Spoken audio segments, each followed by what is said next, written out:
Salam alaikum Azul Flaoun, bonjour à tous, j'espère que vous allez bien ainsi que vos proches. Je vous accueille avec ces jolies fleurs qui m'ont été offertes par mes amours de petits-enfants pour la fête des grands-mères. Donc c'est quelque part pour leur faire aussi un clin d'œil et leur dire que je les aime énormément.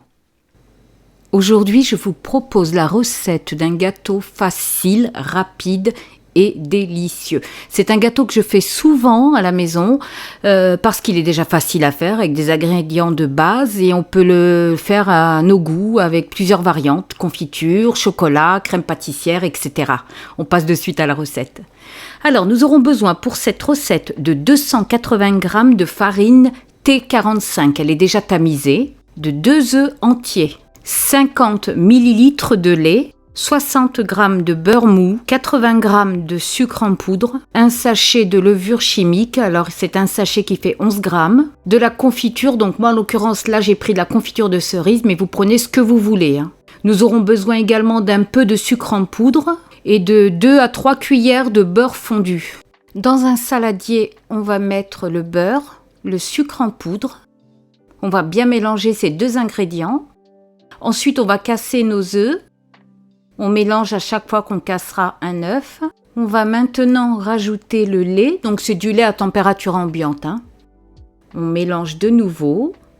Donc là, j'ai un petit souci de caméra, je m'en excuse par avance. En fait, là, vous n'allez pas voir quand je vais mettre la levure chimique, parce que ça n'a pas filmé tout simplement. Alors, ce qui se passe, c'est qu'on va mettre la farine en 2 fois.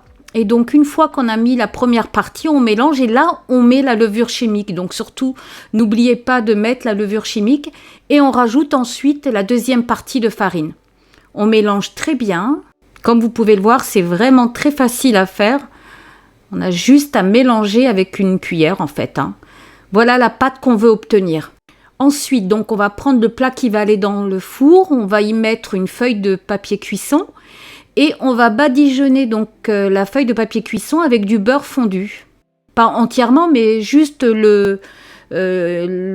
assez pour pouvoir y verser la pâte en fait. Et là donc on va verser notre pâte de sorte en fait à avoir un rectangle. Avec une maryse, on va essayer de former un rectangle. Il faut savoir que la pâte est très collante, comme vous pouvez le constater. C'est pour cela qu'on a besoin du beurre fondu, parce qu'on va prendre la maryse, on va la badigeonner donc de beurre fondu. C'est ce qui va nous permettre et surtout nous aider à bien allonger la pâte et à pouvoir manipuler notre pâte facilement. Alors n'hésitez pas de badigeonner donc votre maryse. Une fois qu'on a fait le rectangle, on va tout simplement y mettre la confiture. Alors pour moi en l'occurrence c'est de la confiture, mais je le répète, vous mettez ce que vous voulez, ou de la pâte à tartiner, ce que vous voulez. D'ailleurs j'ai fait un autre gâteau avec de la pâte à tartiner que je n'ai pas filmé parce que c'est exactement la même chose, le même principe que celui-là là, que je fais à la confiture. C'est simplement le remplissage qui change.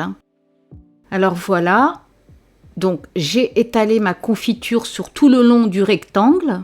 Une fois que c'est fait, je reprends la maryse que je rebadigeonne encore de beurre fondu et en prenant les extrémités du rectangle, je ferme donc mon gâteau, en fait la pâte, je recouvre la confiture.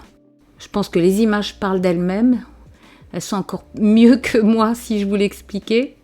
C'est un gâteau qui se conserve 2 à 3 jours dans une boîte hermétique. Je me répète, mais vous pouvez constater que c'est vraiment très facile à faire.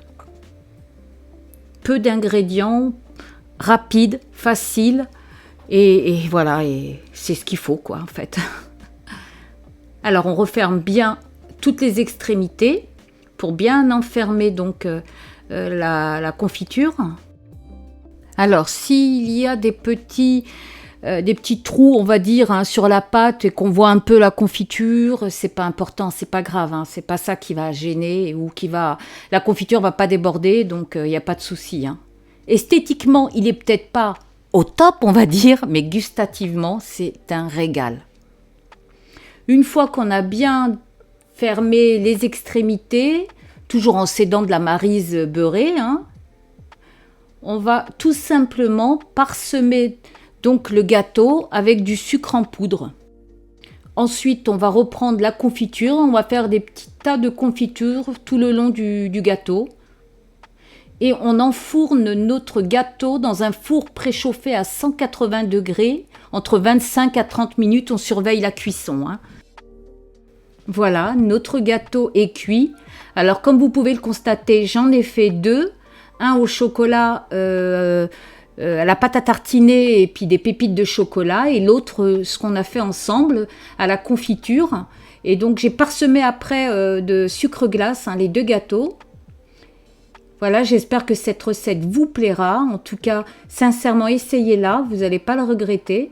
Je vais vous laisser sur ces images. Vous allez voir, je vais vous en couper 2 tranches, une tranche de chaque, afin que vous puissiez voir l'intérieur et aussi le moelleux du gâteau. Et en attendant la prochaine vidéo, je vous dis de mon côté à très bientôt et surtout, continuez à prendre soin de vous et des vôtres.